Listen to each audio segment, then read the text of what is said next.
Malasudam Kumbha Vibodha Mudra Vidyavirajata Karavari Jatam Apara Karunya Sudamburashim Sri Sharadamba Pranatosvitityam. Seeking the benediction of Jagannmata Sharada Parmeshwari, Vagdevi Saraswathi, that repository of all that is culture, knowledge, tradition, wisdom, art, learning and fine art, I bow to her as I commence my address today.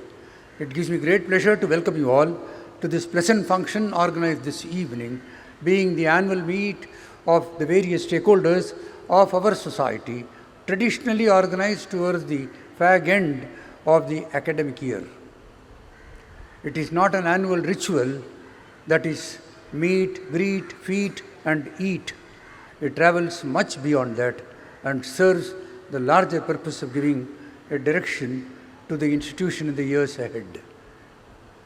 It's an occasion that provides the management an opportunity to review the academic year that is about to slip by into the pages of history, of the highs and lows that dominated the year that is about to go by, of the slippages, of the failures and the laggards that might have momentarily retarded the progress of the society, and then to trigger the drawing board for way forward in the immediate year following, and then formulate the strategies for the medium-term and long-term goals of the organization. It's also an occasion to remember all those who were part of this institution for several decades, whose untiring efforts during their association has brought this institution to what it is today, and they decided to terminate their life journey during the year that has gone by. They might have moved from the seen to unseen, but their spirit endures, probably it's here also, and it is that spirit that blesses all of us, both the society and all those who are involved in the activities of this society. Of special mention is our honorary patron, Padma Vibhushan, Dr. R. Chidambaram, former Principal Scientific Advisor to the Government of India, who breathed his last on the 4th of January 2025. We bow our head in reverence and deep regard and appreciation to all these people. Wherever they are ensconced, we are confident of their continued guidance and the celestial light that they shall throw in the way forward for this institution and its people. It's time to thank all those who have served the institution with unremitting devotion, attention, determination and commitment, and then the legal process of separation comes, that they are perforce made to move away from the day-to-day attachment to the institution through the process of superannuation and have retired during the year. As we extend our thanksgiving to all of them, we are confident that they shall enjoy good health, peace and contentment, and shall continue to be connected with the institution in whatever sphere of influence that they have to strengthen and consolidate the activities of the institution. There are equally so the stakeholders in the teaching and the non-teaching community who also have been serving the institution. The only difference is they have still not retired, but they have reached a milestone in their career with the institution, having touched 25 years in the minimum in their association with the society. As they celebrate their silver association with SIES, it is time to use this forum to thank and felicitate them for all their contribution and continued support for the good of this institution and its activities. The only easy prescription to keep the levels of education at levels that shall ensure fair value of time and money for the student community, so that they do not waste the prime of the youth that they stake in being associated with us in the learning process, is to enhance the armory at our command, augment the resources that we have to deliver the teaching process, and there the teaching community has only one way of equipping themselves with a greater understanding of the world and its happenings through the field of their own specialization, and several of our teachers have during the year acquired their PhD, the doctoral degree, and to honor them, it has already been done momentarily when the notification of PhD comes. But this forum is essentially to motivate the rest of the teachers who have not acquired their PhD to fall in line and soon come to this forum to receive their felicitation for their PhD. But the greater joy that we have is about our non-teaching staff, who provide the link and the effective support service to the teaching community in delivering the education process. And when you find that they have acquired superior qualifications during the year that enables them to discharge their functions with greater efficiency and rectitude, there can never be a greater joy than that. And several of the non-teaching staff have acquired degrees, postgraduate degrees, and they would come onto this platform to be felicitated for inspiring the rest of the non-teaching community to constantly improve themselves. To those of the stakeholders, the teaching, the non-teaching staff, the students, the past students, who have kept the SIES flag flying high during the year through their extraordinary achievements, not only in the competitive examinations, but also in co-curricular activities and curricular activities, not only doing themselves proud, their families and the institution proud.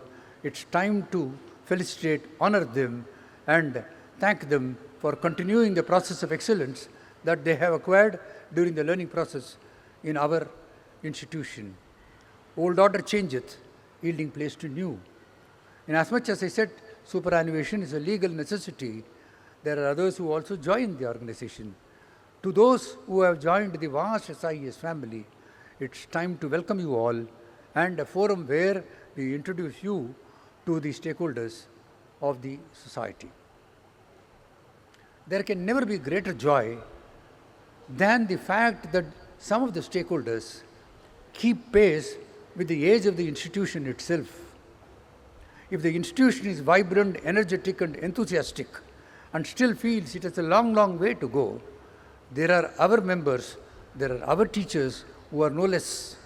Even at 90 plus, they are a bundle of energy, a reservoir of enthusiasm, an emulation that will gratify every mind, however solid that it might be, drawing inspiration and the eternal light that they will throw to take us forward in our journey. And when some of them are present over here, there can never be a greater joy than that. We have amidst us today Sri K.S. Venkateshwaran, for a member of the society, life member for the last 45 unbroken years at 96 plus. If ever you want to see how a person should live healthy, then Venkateshwaran is the example. He stands erect, he walks erect. Oh, he may have a stick, that's because the family wants him to play safe. During his years days as a professional banker, he occupied very senior positions in Grindlays Bank, not just in India, but even beyond the borders of this country. We thank him for his presence this evening, and he is this inspiration for all of you. Shri V. Achyutan, again 90 plus, member of the society for 4 decades.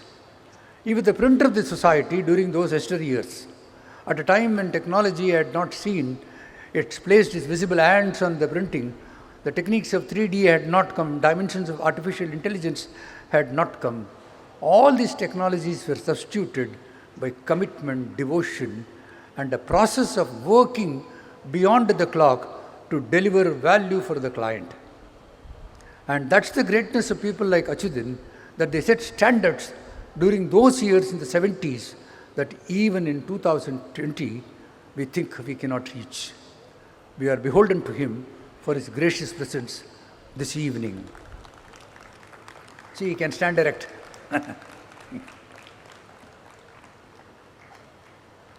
Srimati Sosama Chako, a teacher in the primary section of the school, is 99 strong. Actually, she would have loved to come, but her son refrained her from coming. It's not advisable. In a few months from now, we shall be celebrating the centenary of Sosama. In as much as we celebrated the centenary of Professor Yasmin Sheikh of the Department of Marathi in the SIES College of Art, Science and Commerce, when she entered her 100 2 years ago at Pune. We continue the tradition, and I believe the good Lord will shower His mercy to see that we celebrate the centenary of Sosamma. Srimati Kalavati Yanpai, whose message was read out, 98 years strong. She had made all arrangements to come, and she was to come along with her son Mohan Pai.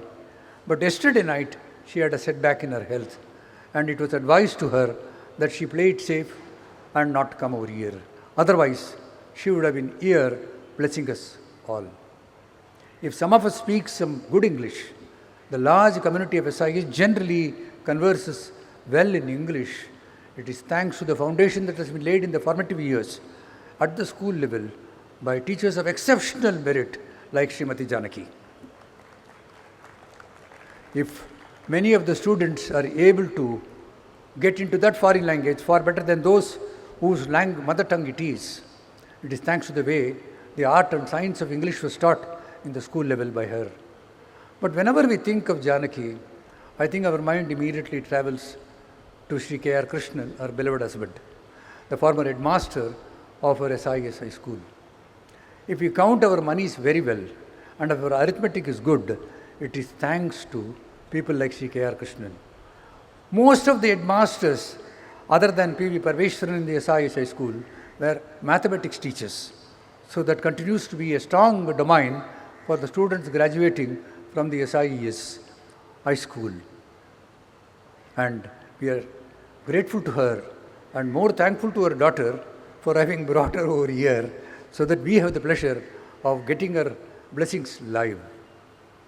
Srimati V. Janaki might have a shorter innings, about 2 decades with the SIES high school, that too in the secondary section, the senior secondary section of the school. The professional perfection was evident in the way she taught. I still can remember those days when the news went round. It was abusing the school that Janaki had hit a lottery. And the entire school was so happy that the teacher has struck 1 lakh of rupees lottery. I remember the days when I said lottery also comes to only good people, and therefore it came to her.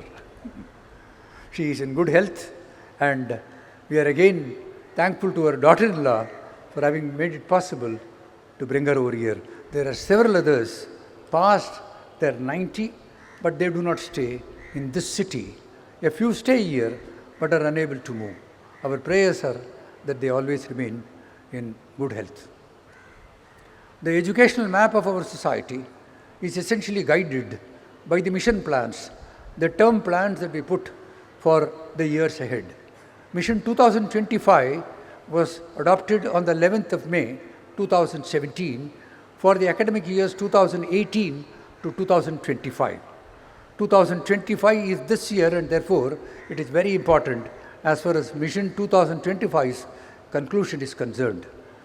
Mission 2025 had a Panchasheel, the 5 postulates we had as to what SIES should achieve between the period 2018 to 2025. Number 1, there should be 25 SIES institutions delivering academic excellence in various fields of specialization that the students can seek. Number 2, all the institutions of higher learning of SIES shall come under the SIES University, deemed to be university under Section 3(1) of the UGC Act of 1956. Number 3, all the institutions of higher learning of SIES shall be accredited at a high level by the national accrediting agencies of the Government of India. Number 4, during the process of widening the portfolio of offerings of academic offerings of the society, the student enrollment, both virtual as well as physical, shall touch 50,000. And lastly, as an aggregate of all these things, SIES shall come to be reckoned as one of the most admired academic institutions in the country. How far have we travelled during this period of 2018 now to the beginning of 2025? I should say with great satisfaction that we have covered sufficient distance in realizing these goals that we had set for ourselves. We started with fits and starts. You all know between 2020 and 2022, this planet Earth was affected with the gravest health crisis, the corona pandemic, which derailed all human activity and put pay to every human endeavor in every sphere of functioning. But once the virulence of the pandemic subsided, we galloped with God's speed to realize the goals that we had set for ourselves.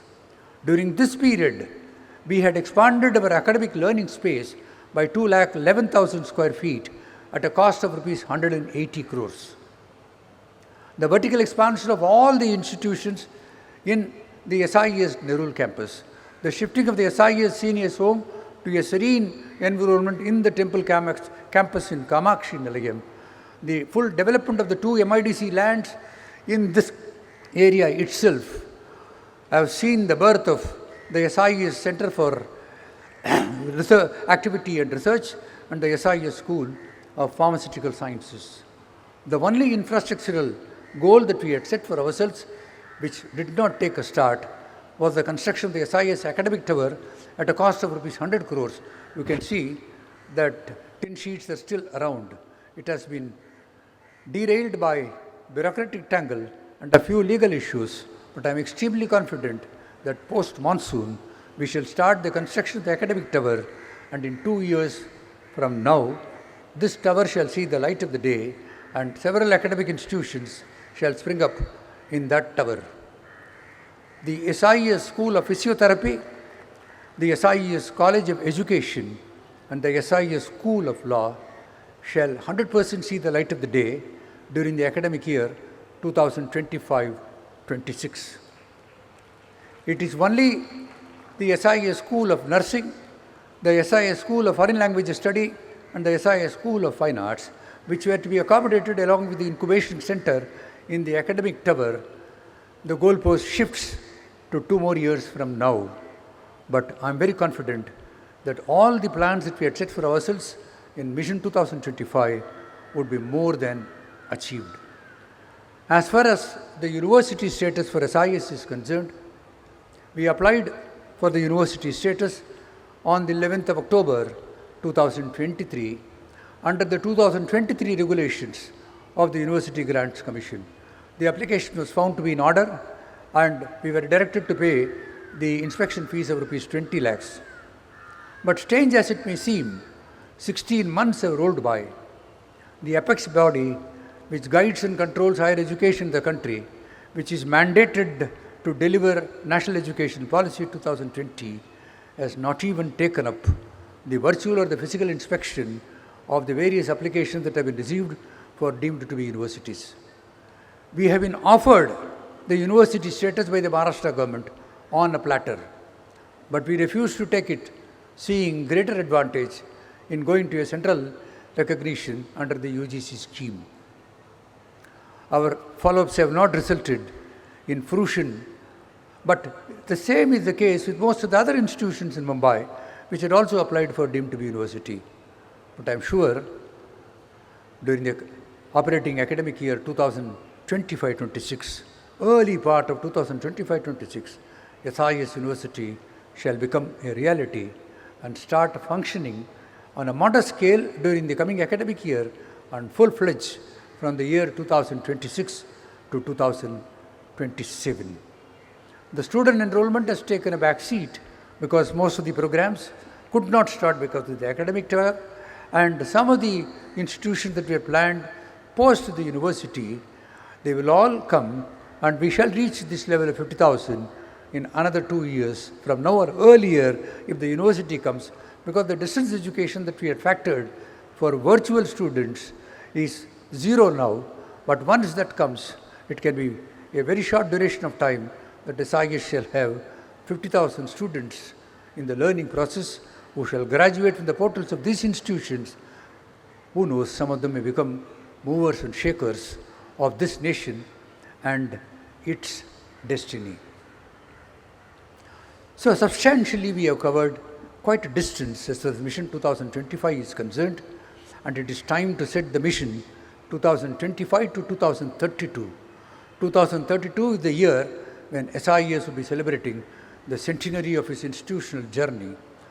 So this 2025 to 2032, which is a period of consolidation and marginal expansion, will be adopted at the beginning of the next academic year, and we shall start chasing the milestones that we set for it in the coming 7 years.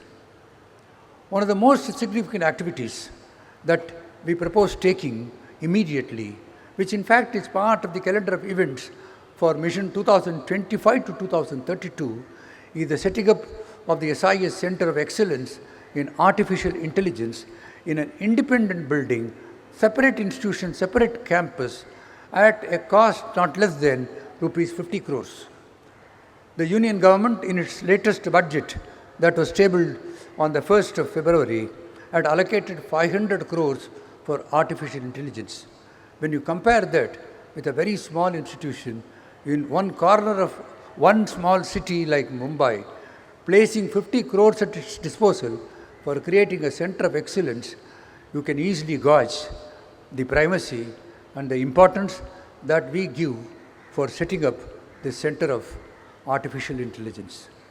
Ever since artificial intelligence, and more particularly machine learning and regenerative artificial intelligence, came to light and started influencing humanity, there has been a sea change, a transformational change in the way we think, we work, and we even breathe. Who would not know of ChatGPT? 2 years before, when it came within the public use, it brought about a flurry of innovation, breakneck speed, breathless as you may call it, which has brought about high-end transformational innovative changes in the hardware configuration, supporting all the systems and the apps that flow out of these systems, and more importantly, well-optimized platforms that deliver softwares which ensure full ease of living and ease of doing business on any human endeavor as well. But then there are several messages that come from the evolution of artificial intelligence, data analytics, and the string of courses that come across along with it. It's a lesson for humanity at a critical point of time in history. If you look at the hardware components, the ones, the developer, which drives all these technologies, it is far beyond the reach of any nation in the world except the United States of America, which enjoys an early bird advantage, making investments at the time when the inflation was low, almost 2 decades before. One of the last acts of Biden administration before he demitted office as the President of the United States was to put serious embargo, serious restrictions on the export of AI chips to any part of the globe, whereas unlimited access was provided for AI chips across the 50 states of the United States. Equally so, serious export restrictions were brought in as far as the application technologies were concerned, limiting their supply beyond the United States of America. The monopolistic trend that gets into the artificial intelligence and other sciences in the domain of development therefore sends a lesson to countries like India that that's not what you should look at. We are one of the largest scientific community in the world. We are an young nation. As far as software is concerned, it is proven to be the world capital for software. So what is it that India can do to take a share, a legitimate share of the growing market of AI universe and the various applications that come from it? It can only be in inference, in training and RAG that countries like India can become the epicenter for world action on the various apps that are being developed out of the AI technologies that are brought in, which will completely change in a decade from now the way we all live and function far more than what we are experiencing today. The AI market today is estimated at 196 billion US dollars, growing at a scorching pace no other activity has ever seen. The 4 verticals that dominate AI at this point of time, which is healthcare, education, media, and entertainment. Of course, space, which is a limited technology only for governments of the world. In these 4 verticals, these are the areas where India can contribute substantially. We have to motivate the young minds. We have to incentivize them. We have to encourage them to develop optimized, cost-efficient platforms through which various derivatives can come from the apps that are already in existence, so that India will grow at a pace to reach the goal of being one of the most dominant economic powerhouses in the world. We have a serious commitment as part of 2025 to 2032 to see that the the Center of Excellence in AI sees the light of the day. And I should tell you, it may surprise all of you, that it will come into being this year itself.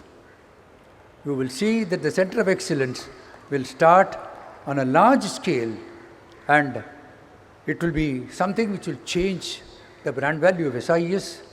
It will change the perception that this institution moves from ethics tradition to technology as well. These 93 years of our institutional journey have indeed been golden years in the history of any educational institution.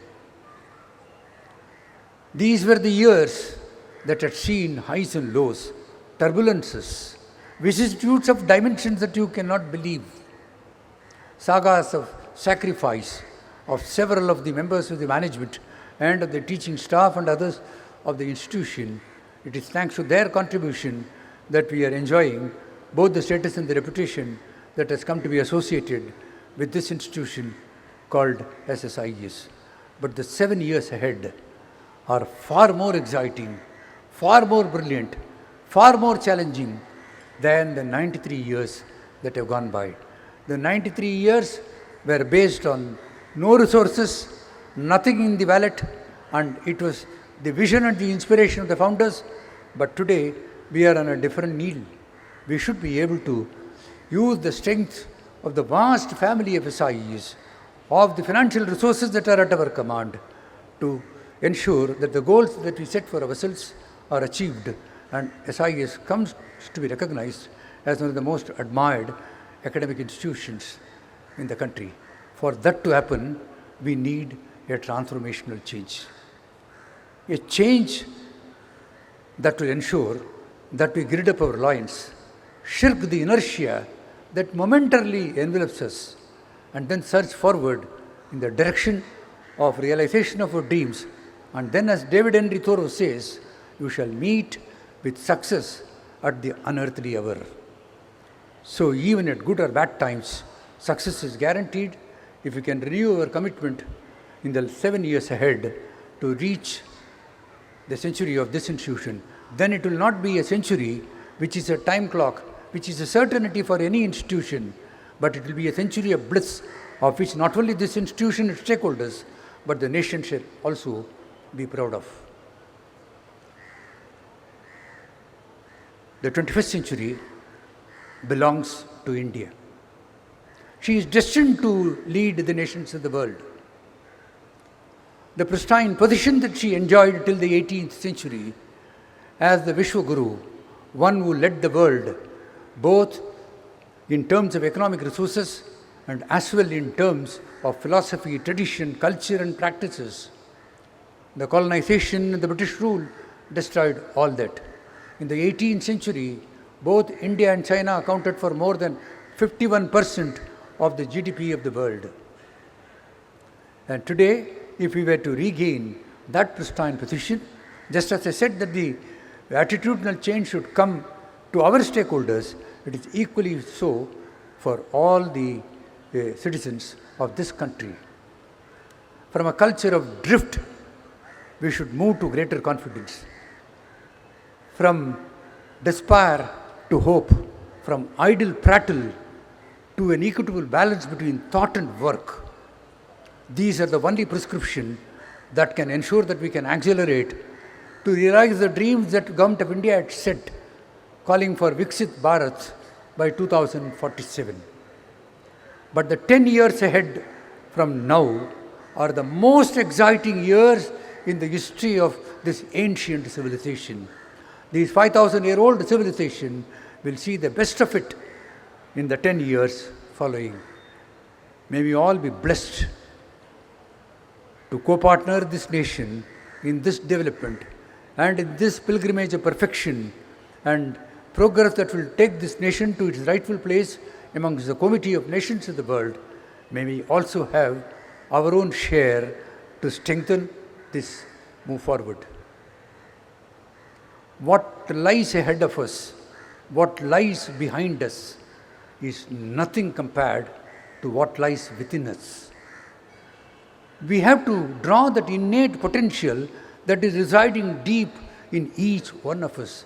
Manifest it to the external surface, bring it to fore and apply it for human good. But it is easily said than done. Life with all its complexities provides a challenge that will never bring the goodness in every person, and like the true Kali Yuga, it is only the bad things in all of us that will be visible to the world.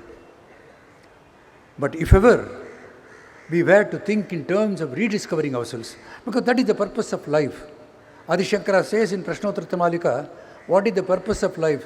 Swaswarupanubodhaha, realization of oneself is the purpose of life. Realization of ourselves, realization of our nation is the goal of every citizen, and that we can achieve only when we move forward as transformed individuals who will contribute to the goodness of humanity as a whole.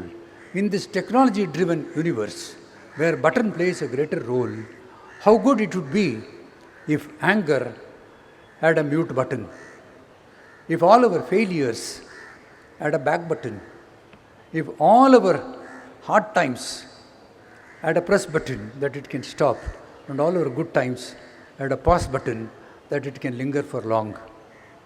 Let's move ourselves in the direction of realization of goals through this technology of the buttonhole technology, so that we can rediscover ourselves in the process of making this institution, making this nation great. There are people who say, make America great, and he calls it MAGA. Our Prime Minister says, make India great, MEGA. Neither MEGA nor MAGA will deliver good to the world. If you want MEGA, then every individual of the universe should contribute to the goodness of the universe. And I believe the torchbearer for that will be India. Our compass is good for a long haul. Our principles are too good for all seasons, for all ages, for all those who wish to contribute to the goodness of this institution. As long as we do not lose sight of these basic principles, which are our bedrock, which are the soul of our society, then I can guarantee that we can have a future as brilliant and exciting as the past. Come join us in the journey of building an institution called SIES. Thank you and God bless.